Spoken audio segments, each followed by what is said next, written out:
ज्योति मौर्य से जुड़ी एक बड़ी खबर आ रही है। जांच रिपोर्ट की आज कार्रवाई होगी, जहां होमगार्ड कमांडेंट मनीष हो सकता है सस्पेंड। डीआईजी प्रयागराज ने डीजी होमगार्ड्स को जांच रिपोर्ट सौंपी है। कॉल रिकॉर्डिंग से बड़ा खुलासा हो सकता है। कॉल रिकॉर्डिंग की फॉरेंसिक जांच होगी। मनीष दुबे का महोबा में हुआ था तबादला। तो ज्योति मौर्य मामले में आज एक एक्शन की तैयारी है और आपको बता दें कि जांच रिपोर्ट के आधार पर कार्रवाई होगी। होमगार्ड कमांडेंट मनीष सस्पेंड हो सकता है। सूत्रों के हवाले से जानकारी मिल रही है कि मनीष सस्पेंड हो सकता है। डीआईजी प्रयागराज ने डीजी होमगार्ड को जांच रिपोर्ट सौंप दी है। कॉल रिकॉर्डिंग से बड़ा खुलासा हो सकता है। कॉल रिकॉर्डिंग की फॉरेंसिक जांच भी होगी। मनीष दुबे का महोबा में तबादला हुआ था। ऋषभ मणि त्रिपाठी हमारे संवाददाता हमारे साथ जुड़ गए हैं। ऋषभ, क्या जानकारी मिल रही है इस पूरे मामले में?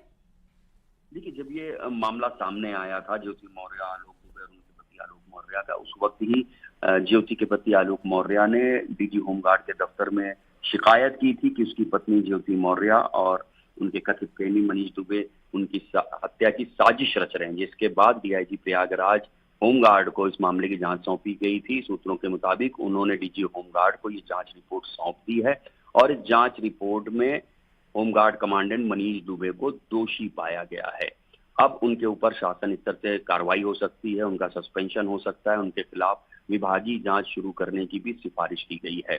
आलोक मौर्य ने जब शिकायत की थी तो उस वक्त भी कई व्हाट्सएप चैट की रिकॉर्डिंग उन्होंने दी थी, कई कॉल रिकॉर्डिंग दी थी ज्योति और मनीष के बीच की, जिसमें मनीष और ज्योति आपस में बात कर रहे हैं और मनीष आलोक को रास्ते से हटाने की बात कह रहा है। अब इस कॉल रिकॉर्डिंग की फॉरेंसिक जांच भी संभव है। फॉरेंसिक जांच के लिए एफआईआर दर्ज करना आवश्यक हो सकती है, लिहाजा इस मामले में एफआईआर दर्ज करने की भी सिफारिश हो सकती है। बहुत शुक्रिया ऋषभ, जानकारी साझा करने के लिए। गाजियाबाद में भीषण सड़क हादसा हुआ है। बस और टीयूवी कार में भिड़ंत हो गई है। हादसे में 6 लोगों की मौके पर ही मौत हो गई, जबकि 2 लोग घायल हुए हैं। हादसा दिल्ली मेरठ एक्सप्रेसवे पर हुआ है और ये दर्दनाक हादसा क्रॉसिंग रिपब्लिक थाना क्षेत्र में राहुल विहार के सामने हुआ है। कार में सवार परिवार मेरठ से खाटू श्याम जा रहा था। हादसा रॉन्ग साइड से आ रही बस की वजह से हुआ। मुख्यमंत्री योगी आदित्यनाथ ने गाजियाबाद में हुए सड़क हादसे पर दुख जाहिर किया है। मृतकों के परिजनों के प्रति संवेदना व्यक्त की है और अधिकारियों को घायलों के बेहतर इलाज के निर्देश भी दिए हैं। तो ये तस्वीर आपको दिखा रहे हैं गाजियाबाद में हुए हादसे की। ये तस्वीर, हादसे में हालांकि कई लोग घायल भी हुए हैं। क्रॉसिंग रिपब्लिक थाना क्षेत्र के पास का ये मामला है। सीएम योगी ने इस हादसे पर दुख जताया है और ये भी निर्देश जारी किए हैं कि जो भी घायल उनके अच्छे स्वास्थ्य की कामना करता हूं और साथ ही उन्हें अच्छा इलाज भी मिलना चाहिए। 6 लोगों की इस हादसे में मौत हो गई।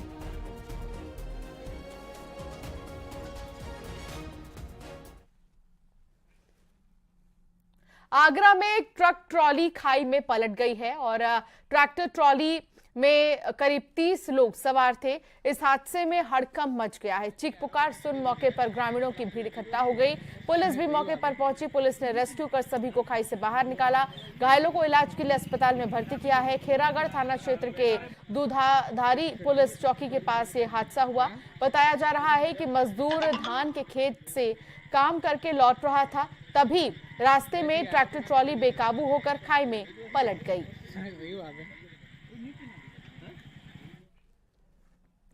बाराबंकी में पुलिस ने मुठभेड़ के बाद 2 बदमाशों को गिरफ्तार किया है। क्राइम ब्रांच की टीम देर रात जांच पड़ताल के लिए निकली थी।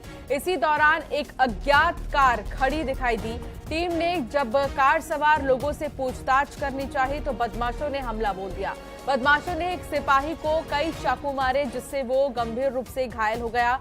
घायल हुए सिपाही को गंभीर हालत में इलाज के लिए अस्पताल में भर्ती किया गया है और घटना के बाद भाग रहे बदमाशों को पुलिस ने जब रोकना चाहा तो उन्होंने फायरिंग कर दी। पुलिस की जवाबी कार्रवाई में 2 बदमाशों को गोली लगी है। पुलिस ने दोनों बदमाशों को गिरफ्तार कर लिया है। वहाँ से क्योंकि कांस्टेबल को चोट आई थी, उसको लेकर के हॉस्पिटल आया गया। अभी सूचना मिली है कि जो लोग उसमें से भागे थे वो पुलिस लगातार कॉम्बिंग कर रही थी वहाँ पे, उसमें 2 बदमाश पुलिस से टकराए हैं और वो पुलिस पार्टी को फायर किए हैं, जिसमें 2 बदमाशों को भी क्रॉस फायरिंग में चोटें आई हैं, इंजर्ड हुए हैं और गिरफ्तार हुए हैं और उनसे आगे पूछताछ की जा रही है। जैसा डिटेल मिलेगा आपको बताएं। मौसम विभाग ने यूपी में अगले 72 घंटे तक भारी बारिश का अलर्ट जारी किया है। आपको बता दें कि कई जिलों में बारिश का अलर्ट जारी करने के साथ ही यह भी कहा गया है कि 65 जिलों में भारी बारिश हो सकती है अगले 48 घंटे में। मथुरा, हाथरस, आगरा, रामपुर, बरेली, पीलीभीत में भारी बारिश का अलर्ट जारी किया गया है। इसके अलावा सीतापुर, लखीमपुर, शाहजहांपुर, बरेली, पीलीभीत, बाराबंकी, बहराइच, श्रावस्ती, गोंडा, बलरामपुर, महाराजगंज, सिद्धार्थनगर में भारी बारिश का अलर्ट जारी किया गया है। 12 जुलाई को कानपुर, कन्नौज, हरदोई, फर्रुखाबाद, कासगंज में एटा में भारी बारिश का अलर्ट है। आने वाले 48 घंटे बेहद अहम माने जा सकते हैं। यूपी में पिछले 24 घंटे में 8 लोगों की मौत हुई है। भारी बारिश को लेकर योगी सरकार भी फुल एक्शन में है। इसको लेकर कल सीएम योगी ने एक समीक्षा बैठक भी की थी।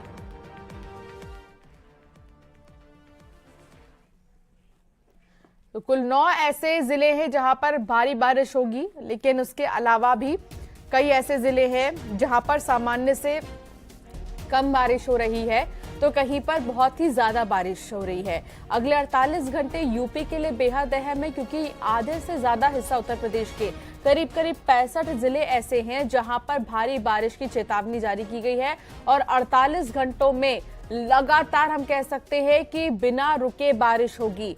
बारिश कंटिन्यू रहेगी, जिसको देखते हुए मौसम विभाग की तरफ से आम जनता के लिए यह अलर्ट जारी किया गया है। 24 घंटे में 5 लोगों की मौत भी हुई है अब तक बारिश की वजह से, आकाशीय बिजली की वजह से। और ऐसे में कहा जा सकता है कि जान पर ना खेलते हुए लोग घरों में ही रहे तो ज्यादा बेहतर होगा, क्योंकि 48 घंटे बहुत ज्यादा बारिश होने वाली है। ये मौसम विभाग की तरफ से जाहिर किया जो अलर्ट है वो जारी किया गया है। और दूसरी चीज, मुख्यमंत्री योगी आदित्यनाथ की तरफ से भी प्रशासन और तमाम विभागों को अलर्ट रहने की बात की गई है। भारी बारिश की वजह से आगरा में एक बिल्डिंग जमींदोज हो गई है। बिल्डिंग गिरने से 2 लोग घायल हो गए हैं। बेकरी की बिल्डिंग पुरानी होने की वजह से जर्जर हो चुकी थी। मौके पर पहुंची पुलिस ने घायलों को अस्पताल भेजा है और हादसा शाहगंज थाना इलाके में हुआ है।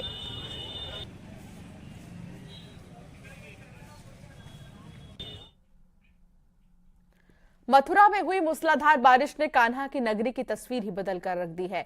शहर में बाढ़ जैसे हालात हो गए हैं। नए बस स्टैंड के पास 2 रोडवेज बसों में देखा जाए तो 2 रोडवेज बस पानी में फंस गए हैं। रोड पर जल भराव हो गया है और लोग कमर भर पानी में निकलने को मजबूर हैं। लोग नगर निगम के कामकाज पर सवाल उठा रहे हैं। ये देखिए, कमर तक पानी आ पहुंचा है। ये बस स्टैंड की तस्वीर आपको दिखा रहे हैं। पानी ही पानी हर तरफ और 2 रोडवेज बस ऐसे हैं जो यहां पर अटक गए हैं, फंस गए हैं।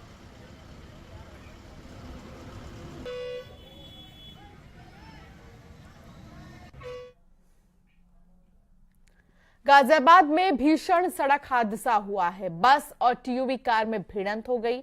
हादसे में 6 लोगों की मौके पर मौत हो गई है, जबकि 2 लोग घायल हुए हैं।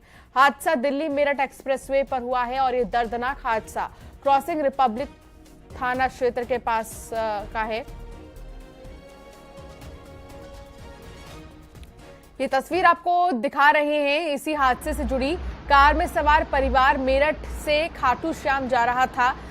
हादसा रॉन्ग साइड से आ रही बस की वजह से हुआ। आप देख सकते हैं कैसे ये बस रॉन्ग साइड से आ रही थी, तभी कार टकरा गई। मुख्यमंत्री योगी आदित्यनाथ ने गाजियाबाद में हुए सड़क हादसे पर दुख जताया है, लेकिन ये सीसीटीवी फुटेज अपने आप में काफी कुछ बयां करता है कि बस के रॉन्ग साइड आने के पीछे की वजह क्या है। आखिर क्यों ये बस रॉन्ग साइड आ रही थी और देखते ही देखते इसने बुरी तरह टक्कर मारी इस कार को और कार क्षतिग्रस्त हो गई है। 6 लोगों की इस हादसे में मौत हो गई है और 2 लोग घायल बताए जा रहे हैं। खाटू श्याम ये पूरा परिवार जा रहा था और इसी बीच बस ने टक्कर मार दी।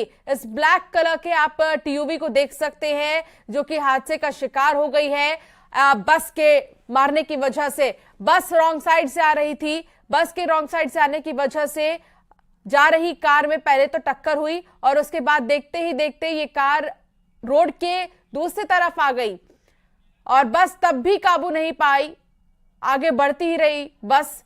तमाम सवाल खड़े होते हैं, आखिर बस का ड्राइवर रॉन्ग साइड से क्यों बस को लेकर आ रहा था, बस रॉन्ग साइड से क्यों आ रही थी, और यहां पर हाईवे पर इस तरह का हादसा होना अपने आप में कई सवाल खड़े करता है।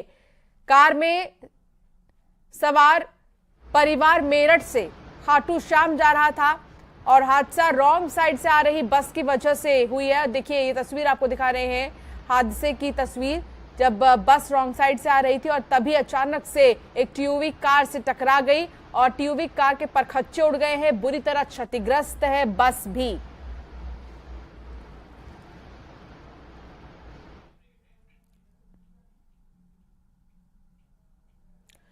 उत्तरकाशी गंगोत्री नेशनल हाईवे में सूनगर के पास एक टेम्पो ट्रैवलर्स और 2 कार पर चट्टानी मलबा गिरने से एक महिला सहित 4 तीर्थयात्रियों की मौत हो गई है, जबकि 7 घायल हुए हैं, जिनका नजदीकी अस्पताल में भटवाड़ी में उपचार चल रहा है। इन तीनों वाहनों में 22 लोग सवार थे। सुरक्षित यात्रियों को घटनास्थल के नजदीकी होटलों में ठहराया गया है और ये तस्वीर आप देखकर ही समझ सकते हैं किस तरीके से जो यात्रियों की गाड़ी है उसके ऊपर बोल्डर गिरा और बोल्डर गिरने की वजह से गाड़ी बुरी तरह क्षतिग्रस्त हो गई है, साथ ही कई लोगों की मौत इसमें हो गई है। गंगनानी से पहले यह हादसा हुआ है। सर क्या अपडेट है? जो कल शाम को यहाँ पर दुर्घटना हुई है गंगनानी में, उसमें कुल 3 वाहन क्षतिग्रस्त हुए हैं भारी बारिश और ऊपर से मलबा आने से, पत्थर से आने से। इसमें एक टेम्पो ट्रैवलर है, एक टवेरा गाड़ी और एक स्विफ्ट डिजायर है। मौके पे जो अभी रेस्क्यू चल रहा है और जो जांच हुई है उसमें 4 लोग मृत पाए गए हैं, जिसमें एक महिला है और टोटल 7 लोग घायल हुए हैं, जिनमें से 2 गंभीर है और 5 साधारण घायल हैं। घायलों को सभी को जिला अस्पताल के लिए यहाँ से एम्बुलेंस के माध्यम से भेज दिया गया है। बलवीर परमार हमारे संवाददाता हमारे साथ जुड़ गए हैं। बलवीर, क्या जानकारी मिल रही है इस पूरे हादसे को लेकर? जो ये यात्री थे ये मध्य प्रदेश और इंदौर के बताए जा रहे हैं, जो ये सभी यात्री है। और जो ये हादसा हुआ है इसमें 4 लोगों की मौत हो गई है, 3 सब निकाल लिए गए हैं और एक सबको निकालने की कोशिश की जा रही है, क्योंकि लगातार पहाड़ी से पत्थर गिर रहे हैं, जिस कारण जो रेस्क्यू कार्य है वो प्रभावित हो रहा है। और जो घायल है उन्हें जो स्वास्थ्य केंद्र है, कुछ 7 लोगों को भटवाड़ी पहुंचाया गया है, जिन्हें उत्तरकाशी जो जिला अस्पताल वहां के लिए रेफर किया जा रहा है। तो बड़ा दुखद हादसा ये घटा और इस समय हालात ये है कि जनपद में लगातार बारिश हो रही है और कई जगह पे पत्थर पहाड़ियों से गिर रहे, तो कह सकते हैं कि हालात काफी खराब है। और जिस जगह ये हादसा हुआ वहां पे भी लगातार पहाड़ी से पत्थर गिर रहे हैं और स्थानीय लोगों ने यात्रियों की जान बचाई है। जो 22 यात्री बताए जा रहे हैं जो सवार थे, उनमें कई, जब ये हादसा जिस समय घटा तो पहाड़ी से जब पत्थर आए तो वहां पे जो स्थानीय लोग थे उन्होंने यात्रियों को सुरक्षित जगह पे ले गए, तो जिससे जाने बच सकी। और 3 वाहन ये थे, जिसमें एक वाहन पूरी तरह से क्षतिग्रस्त हो गया है और 2 वाहनों को भी 2 वाहन भी बड़े नुकसान उन्हें पहुंचा है। तो कह सकते हैं कि जिस तरह से बारिश हो रही है और लगातार बारिश हो रही है, तो इस तरह के हालात कई जगह बने हुए हैं। इसमें अगर ऐसे समय में यात्री यात्रा करते तो काफी कठिन यात्रा ये हो सकती है और कभी भी बड़ा हादसा यात्रियों बिल्कुल कभी भी बड़ा हादसा हो सकता है, इसलिए यात्रियों को सतर्क रहने की बात की गई है। बहुत शुक्रिया बलवीर जानकारी साझा करने के लिए। और यहां रुकना होगा एक छोटे से ब्रेक के लिए, खबरों का सिलसिला जारी रहेगा।